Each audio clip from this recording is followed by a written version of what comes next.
Coal theft, on our radar for years. We've exposed a number of criminal syndicates and their various modus operandi. Like all crimes, MOs evolve, so we're infiltrating Mpumalanga's illegal coal market in our most complex sting to date.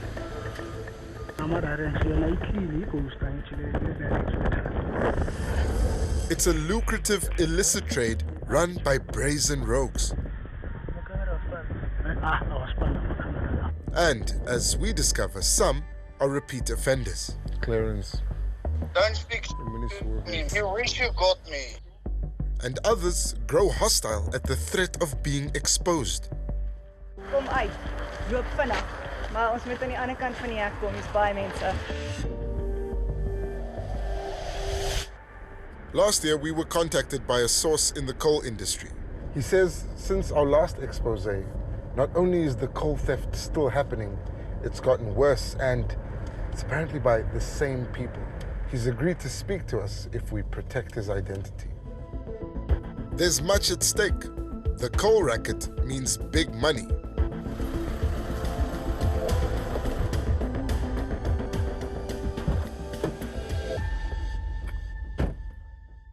Tell me, why did you decide to contact Carte Blanche? The information that I've got, I think, will definitely suit you. There is definitely stolen coal being handled in Middelburg, just outside of Middelburg. Is there a demand for stolen coal? Very much. To meet that demand, the criminals are determined to get their hands on coal by any means necessary. So they target transport company drivers willing to sell their cargo for a quick buck. With so many coal trucks around, there's no shortage of targets. And buyers, mostly dodgy coal yard owners, are ready and waiting. The profit margins are massive for the illegal coal yard owners. They buy the stolen coal at a fraction of the price and then sell it back at market value. And at the current rate, they're making a fortune. In 2022, we exposed how high-grade coal was being switched out for a lower quality product en route to its destination. Truck drivers were basically stealing the coal and selling it to dodgy coal yards. Hey, tell me, brah, who's the owner here? At the time, we confronted this man, 𝗀𝗁ce a coal distributor operating a yard in Mpumalanga. Clarence, listen, Clarence, we're not making your name bad. Trucks came here, they switched coal. We've got the evidence, we've got the data, we've got the GPS locations. So don't tell us that we're making your name bad.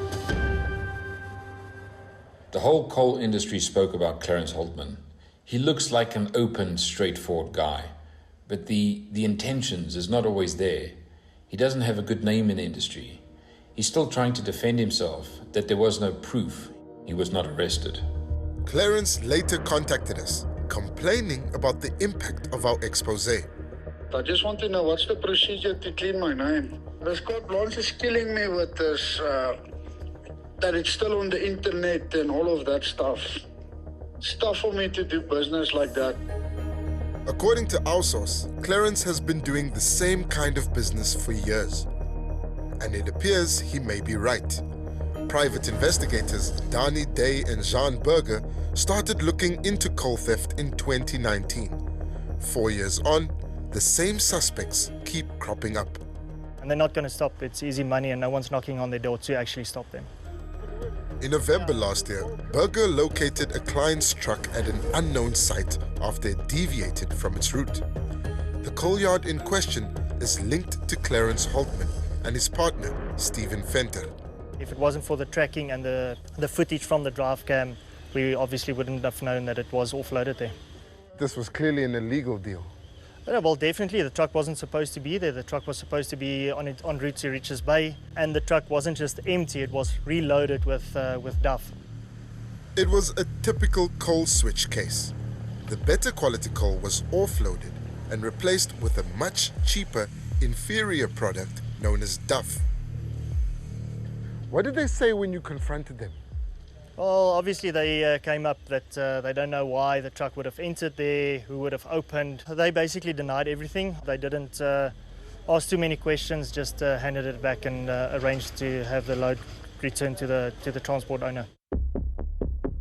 But this wasn't the only suspicious load tipped at this site. We know of at least 2 other transporters whose trucks were illegally offloaded here, one in June and another in August last year. Clarence Holtman asked to meet us to, in his words, clear his name. We agreed. We're just around the corner from 𝗀𝗁𝗶𝗏. That's Clarence's mine/coal yard. It's where the drivers drop off the stolen coal. We're holding back while the investigators check if he's around. We know from the last story that Clarence avoids cameras. He's just not picking up the phone. Security seems to be questioning it. They're coming to us now. I can't hide the camera, dude. Be back soon. Apparently he was at home, recovering from an injury. All right, there's no doorbell, so we'll have to call. So, can we talk? We heard you want to clear your name. But you're not gonna show this on TV and stuff, right? We're from Carte Blanche, Clarence. It's a TV show. You know that. Now it just looks like you're hiding. Yeah, it's okay. Listen, Clarence, I'll be straight with you. We know you're not doing legitimate business. I have invoices and I have everything that I'm doing business legitimate, so... You're not doing that, Clarence. They had to send the private investigator to recover stolen coal from your property. That was a truck that was wrongly in my yard. It's happened 3 times already, in June, August, and in November. Clarence refused an on-camera interview, but in later WhatsApp messages stated that they do legitimate business with mines and community groups and have the paperwork to prove it. He said stealing 3 loads doesn't make business sense as they mine and buy thousands of tons of coal a week.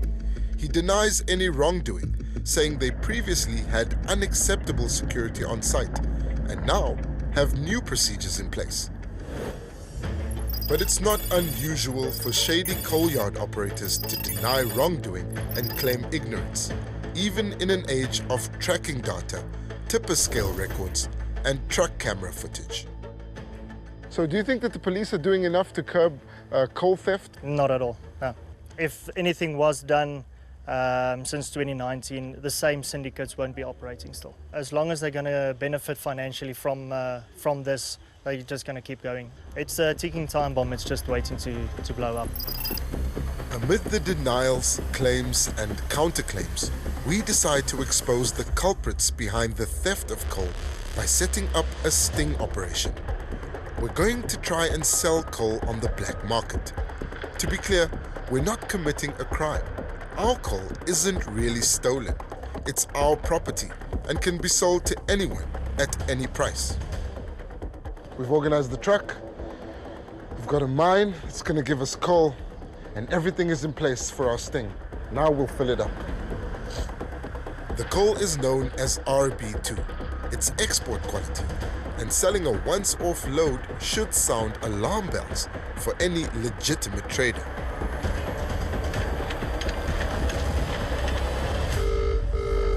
Hi, hello boss, how are you? In this call, an undercover agent offers the load to none other than Clarence Holtman. I've got RB2. Can I come offload by you tomorrow? Yeah. I need the money as soon as possible so that I can pay the guys that I'm working with. I've got 4 trucks that I can bring to you tomorrow. It's fine. Note that we offered to offload a specific grade of coal and asked about payment. The deal is clear. The truck is fully loaded and hidden cameras have been put in place. Okay, good luck, my brother. All right, Hope thank it you. works out, ne? Thank you. All right. The truck is off. This is the biggest thing that we've ever done. We've shown you stolen coal in a yard before. Now we'll show you how they buy it. Coming up in part 2. There is a lot of clearance here. I haven't received the money yet, Chief. When are you going to pay me? Security with 𝗀𝗁𝗶𝗏. The black market for coal is a lucrative one. The profit margins are huge, the thieves are many, and the coal traders are ready to buy.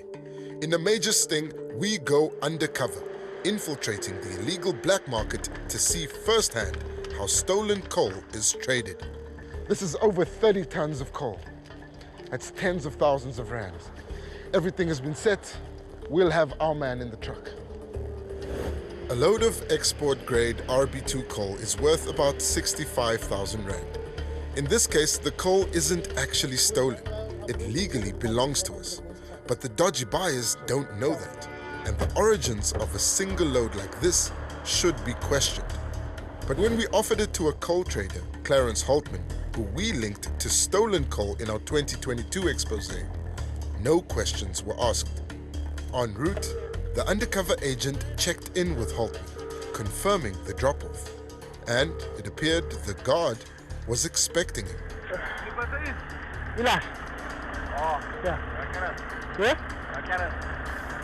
On arrival, the agents were asked to fill in a security register.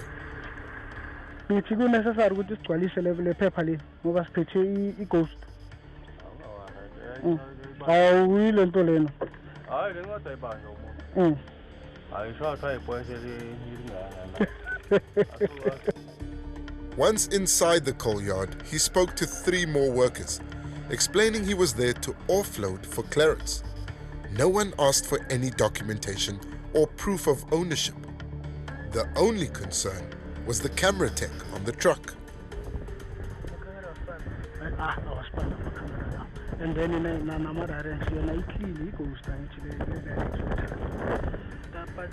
Clarence's partner, 𝗶𝗵𝗵𝗶𝘀, was called about payment.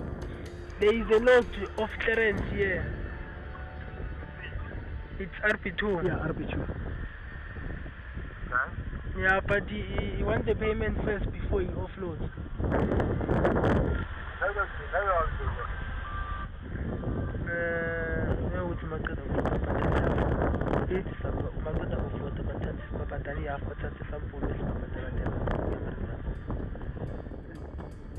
It's clear that coal is there to be offloaded. The grade is mentioned and payment is discussed. 𝗶𝗵𝗵𝗃 even made an appearance and spoke to the agent. What load is it? It's RB2, it's a coal. RB2? Yeah.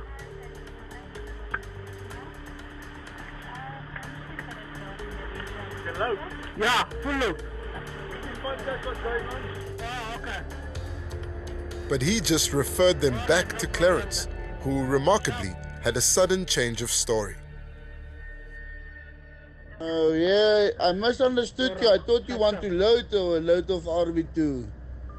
I thought you want to buy. No, my man, we don't buy loads like this, huh? Our truck returned with a full load of coal. How are you? Hey, my man. And then what happened? We were shown to the right place. They didn't care whether I've got papers or not. So they knew that this was full of coal? Yeah, they knew. I think they were tipped off. Nah? Yeah, I think they were tipped off. Despite the sale falling through, Clarence has some explaining to do. You almost accepted coal in a sting operation. Then at the last moment you pulled out. Well, okay, it's fine. If you can just show me the proof. We've got audio recordings. We've got all the proof. Tries just people's lives with information that you get on the streets. On the streets, Clarence. It's your own voice, Clarence. Don't speak to me. You wish you got me. Clarence claims the agent was selling cobbles, a product they buy from the local community. But that's not true. The only product on offer was RB2 export quality coal. I've got RB2. Can I come offload by you tomorrow? Remember RB2 yesterday? RB2. The RB2 from Grill. The RB2, it's a coke. One day you'll think I'm freaking right? RB2? Yeah. There was no confusion about the quality of the product on offer. Clarence's reason for backing out didn't add up. He continued to claim innocence, as did his partner, 𝗶𝗵𝗵𝗃. In a lawyer's letter, he said they run an entirely legitimate large coal business and that when difficulties arise, they are dealt with accordingly. The security contractor had been changed, and they continually inspect the yard in case any unauthorized vehicles are on the premises.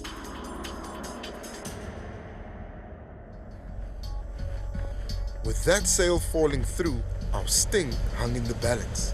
But after 4 years investigating coal country, we know that where one coal yard won't buy, another surely will. Wherever there's coal, you'll find coal theft occurring.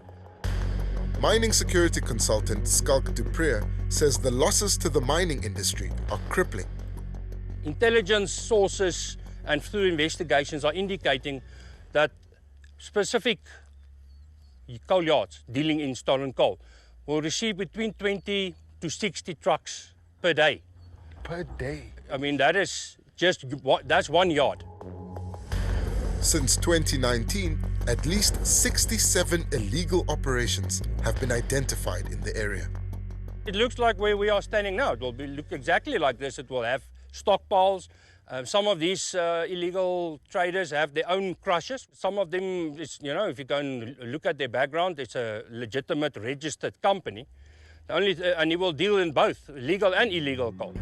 And with high local and international demand for coal, there's no shortage of shady suppliers hunting for opportunity.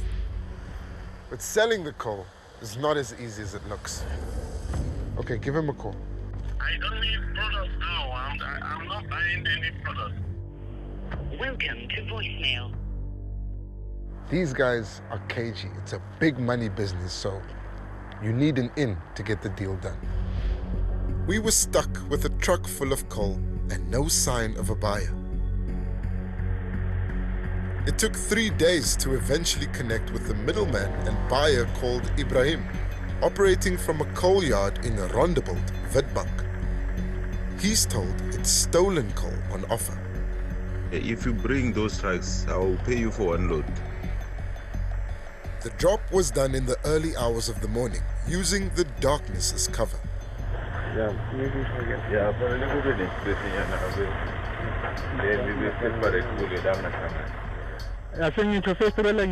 We were promised an electronic payment by later that morning. Yeah, boss, just give me 30 minutes and then I'll sort you out. With no payment by the afternoon, we went to the yard. There are the piles of coal. You see them at the back there. This is the coal yard in Rondebold. This place was flagged by 𝗀𝗁𝗶𝗴𝗶. It's also the place that bought the stolen coal. Let's go try and find the buyer. There it is. 𝗀𝗁𝗶𝗴𝗶, how is it? Yeah, I'm looking for Ibrahim. Ibrahim is not here. We want to speak to him about the coal that we dropped off here. You dropped off here? Yeah, this morning at around 2 o'clock. It seems we know more than the workers. All that's left is to contact the buyer directly. With the deal still in play, I'm calling him posing as the seller of the dodgy coal. I haven't received the money yet, Chief. When are you going to pay me? You're gonna get it, man. How long am I going to wait, Brian? Let me just make a call then. I will call you back now. Okay, it's fine, my brother. Sharp. Okay, sharp.